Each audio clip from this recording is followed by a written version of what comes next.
سلام هموطنای عزیزم. امروز من کتابی درباره روسیه به شما به خوانش میگیرم. خدا کنه مورد پسند شما عزیزان قرار بگیره. Living in Russia. زندگی کردن در روسیه.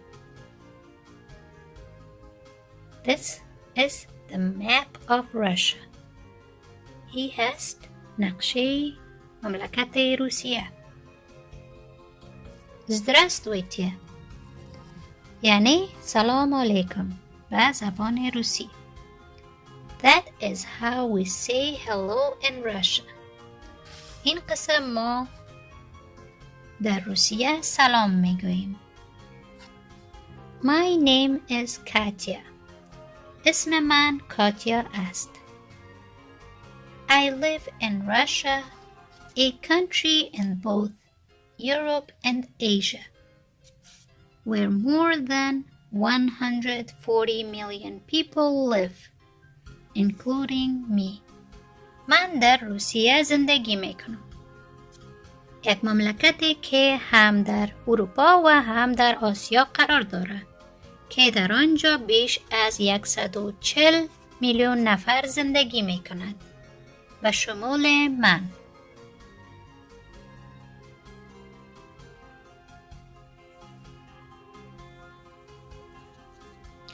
Russia is the largest country in the world. روسیه بزرگترین مملکت در دنیا است. It takes up almost 1/8 of all the land on the planet. این تقریباً 1/8 تمام روی زمین را گرفته. It has coasts on 3 oceans: the Atlantic Ocean, the Pacific Ocean, and the Arctic Ocean. این مملکت ساحل در 3 اقیانوس دارد. اقیانوس و یا بحر اتلانتیک، بحر پاسیفیک و بحر آرکتیک و یا سرد. There are 11 time zones in Russia. در روسیه 11 منطقه با زمانهای مختلف می باشد. That means when it is midnight in the western part of Russia, it is 10 a.m. on Russia's east coast. این به این معناست که وقتی در قسمت غرب روسیه نیمه شب باشد، در قسمت جنوب آن 10 بجه صبح می باشد. The Russian plain extends from Russia's western border to the Ural Mountains. دشت‌های روسیه از سرحد غربی آن تا کوههای یورال ادامه دارد. To its south is the Caucasus mountain range. در طرف غرب این کوههای قفقاز وجود دارد. At 18,510 feet, Mount Elbrus is the highest peak in the Caucasus range and in all of Europe. با بلندی 18,510 فیت، کوه البراس بلندترین نقطه در قفقاز و تمام اروپا می باشد. Siberia is the largest region in Russia. سایبریا بزرگترین منطقه در روسیه می باشد. It spans from the Ural Mountains to the Pacific Ocean. او گستردگی می کند از کوههای یورال تا بحر پاسیفیک. Siberia makes up more than 3/4 of all the land in Russia, yet only 27% of Russia's population lives there. سیبریا بیش از 3/4 حصه تمام زمین روسیه را میگیرد. فقط 27% مردم روسیه در آنجا زندگی میکنند. Still, there are plenty of other things living in Siberia. اما باز هم در سیبریا اشیای فراوان دیگری زندگی میکنند. There are 3 ecosystems in Siberia. در سیبریا 3 محیط زیست وجود دارد. The tundra is in the northern region. تندره در طرف شمال منطقه می باشد. Small shrubs and moss grow in the tundra. بوته‌های کوچک و سیاهاب در آنجا وجود دارد و یا رشد دارد. It is very cold and windy, which is perfect for Arctic foxes and snowy owls. آنجا بسیار سرد و شمالدار است که جای عالی برای روباهای آرکتیک و یا شکاور و بوم‌های برفی می باشد. The taiga region is known for its lush forests. منطقه تایگا مشهور به جنگل‌های باشکوه او می باشد. Brown bears and gray wolves thrive in this region. خرس‌های قهوه‌ای و گرگ‌های خاکی بود و باش در این منطقه دارد. Moscow is the capital and biggest city in Russia. مسکو مرکز و بزرگترین شهر روسیه می باشد. The Kremlin is in the center of the city. کرملین در مرکز شهر می باشد. It used to be a fortress. او در قدیم ها یک قلعه و یا سنگر بود. Government offices, museums, and churches can be found there. دفاتر دولتی، میوزیم ها و چرچ ها در آنجا پیدا می شوند. آنجا هستند. The city of St. Petersburg is located on the Baltic Sea. شهر سنت پترزبورگ موقعیت دارد در دریای بالتیک. There are beautiful buildings and museums. در آنجا ساختمان‌های قشنگ و میوزیم‌ها همچنان هست. سنت پترزبورگ.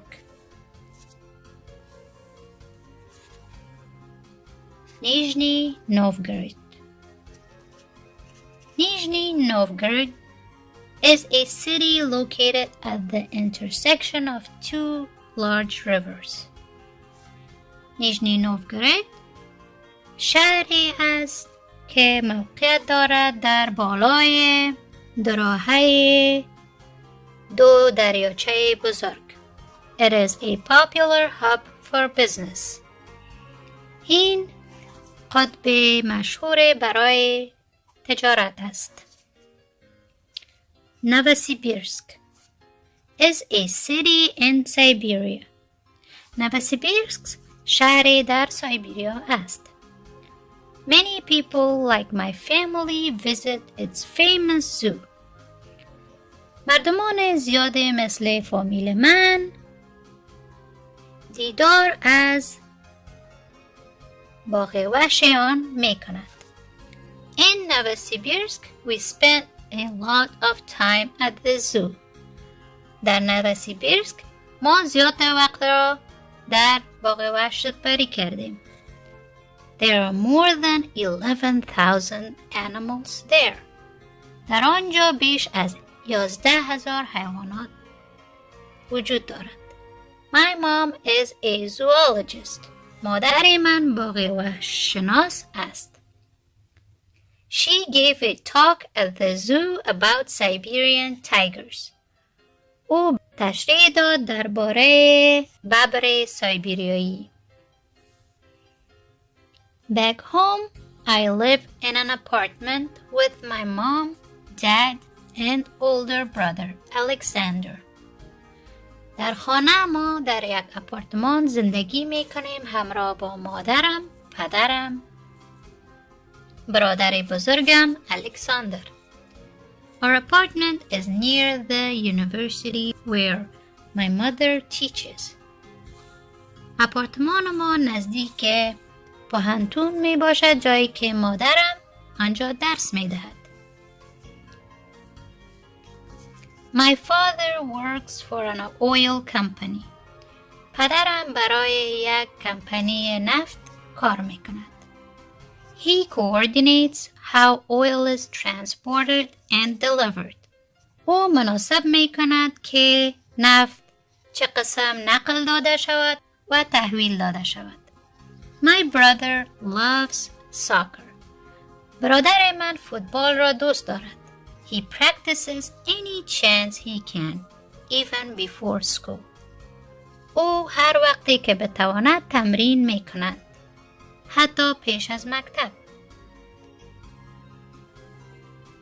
In the morning, Alexander wakes me up when he gets in from practice. صبحانه الکساندر مرا بیدار می کند وقتی او از تمرین می آید. I put on my school uniform and get ready for school. من یونیفرم مکتب خود را می پوشم و برای مکتب تیار می شوم. Then I help make breakfast. بعد از او من کمک می کنم برای تیار کردن صبحانه. Today we eat hot cereal called kasha and drink tea. امروز ما سیریال گرم را نوش جان می کنیم که اسمش کاش است همراه چای. After breakfast, Alexander and I walk to school together. بعد از چای صبح من و الکساندر یک جا به طرف مکتب قدم می زنیم. I meet my best friend Maria along the way. من دیدار از بهترین دوست خود ماریا می کنم در طول راه. School starts at 9 o'clock. مکتب شروع می شود 9 صبح. There are 30 students in my class. در صف من 30 شاگرد است. We study reading, writing, math, history, science, gym, singing and drawing. ما میخوانیم نوشته کردن را، ریاضی، تاریخ، ساینس، ورزش، موسیقی خواندن و رسامی. This morning we are learning about Peter the Great, a famous Russian ruler who united all of Russia. امروز صبح ما یاد میگیریم درباره پیتر عظیم، رهبر مشهور روسیه که تمام روسیه را متحد ساخت. Would you like to hear about him? آیا می‌خواهی درباره او بشنوی؟ In 1672, Peter was born in Moscow. در سال 1672 پیتر در مسکو به دنیا آمد. His family was very wealthy and his father was the Tsar. فامیل او بسیار ثروتمند بود و پدر او tsar یعنی پادشاه بود. When Peter was 4, his father died. وقتی پیتر 4 ساله بود پدرش وفات کرد. Peter's brother Ivan became the Tsar. برادر پیتر ایوان پادشاه شد. Peter was given the title of second Tsar, but he did not govern. به پیتر اسم پادشاه دوم داده شد، ولی او حکومت نمی کرد. Instead, he studied subjects that interested him, like military operations, navigation, carpentry, and printing. ولی او درس مضامینی که دوست داشت میخواند، مثل عملیات نظامی، هدایت کردن، نجاری و چاپ کردن. He met many different people outside of Russia during this time. او با مردمان زیاد ملاقات کرد بیرون از روسیه در طول این وقت. In 1969, Ivan died and Peter became the sole Tsar. در سال 1696 ایوان وفات کرد و پیتر پادشاه یگانه شد. Peter spent the next year touring the great cities of Europe. پیتر سال بعدی خود را سپری کرد با سفر کردن در شهرهای بزرگ اروپا. When he returned to Russia, Peter began to make changes. وقتی او به روسیه پس آمد، شروع به تغییر آوردن کرد. He applied what he learned from abroad. او چیزهایی را به کار برد که در خارج یاد گرفته بود. He organized Russia's military, established the first Russian newspaper, and looked for better access to trade with Europe. او متشکل ساخت قوای نظامی روسیه را و برپا کرد اولین روزنامه روسیه را و برای تجارت با اروپا راه‌های بهتری را پیدا می کرد. It took more than 20 years, but Russia finally succeeded. این کار بیش از 20 سال را گرفت، اما روسیه بالاخره موفق شد. They claimed land on the Baltic Sea and built the port city of St. Petersburg. آنها به دست آوردند زمین دریای بالتیک را و در آنجا شهر بندر سنت پترزبورگ را ساختند. Peter did not stop there. پیتر در آنجا توقف نکرد. He stressed the need for math and science and schools. او بالای ساینس و ریاضی در مکتب‌ها تاکید می‌کرد. And he sent troops to the farthest part of Russia, all the way to the Pacific Ocean. و او نیروها را روان می‌کرد در دورترین منطقات روسیه که در نزدیکی بحر پاسیفیک بود.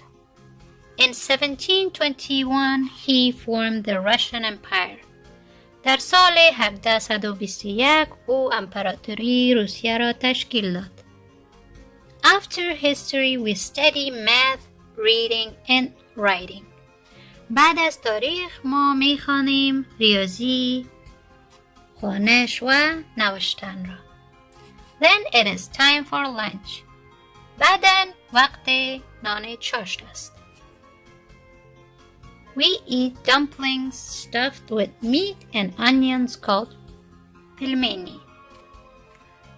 ما dumplings یعنی منتو نوش جان میکنیم که در آن گوشت و پیاز می باشد که اسمش پلمینی است.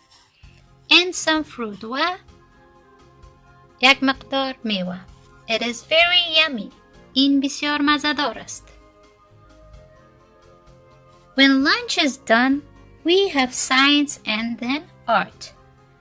بعد از نانزار ما ساینس و هنر داریم. Art is my favorite class. هنر صنف مورد پسند من است. We are learning about abstract art and how artists use colors and shapes to show feelings. ما می‌آموزیم نقاشی و یا هنر صریح را و استفاده رنگ‌ها را و شیوه ها را می کنیم برای نشان دادن احساسات خود. We are going to see the Bolshoi ballet. ما می رویم که بالت بزرگ را تماشا کنیم. It is one of the oldest ballet companies in the world. این یکی از کهنه‌ترین کمپانی بالت در دنیا می باشد. Tonight they are performing the Firebird. امشب آنها به نمایش میگذارند پرنده آتشی را. It is based on a Russian fairy tale. او از یک قصه فولکلوری روسی گرفته شده. My parents took me in. پدر مادرم مرا به جای خوابم میگذارند. I tell them that I would like to travel all over the world and dance when I grow up. من برای او میگویم من میخواهم که تمام دنیا را سفر کنم و خوشدارم که برقصم. Would you like to travel to Russia someday? آیا تو میخواهی که یک روز به روسیه سفر کنی؟ تشکر از حمایت و استقبال گرم شما عزیزان. اگر شما پروگرام های آینده را خوش دارین تماشا کنین، خواهش میکنم که سبسکرایب کنین، لایک را فشار بدهین و همچنان یادتان نره که امروز دوستای خود و فامیل و اطفال هم شریک بسازین. تشکر.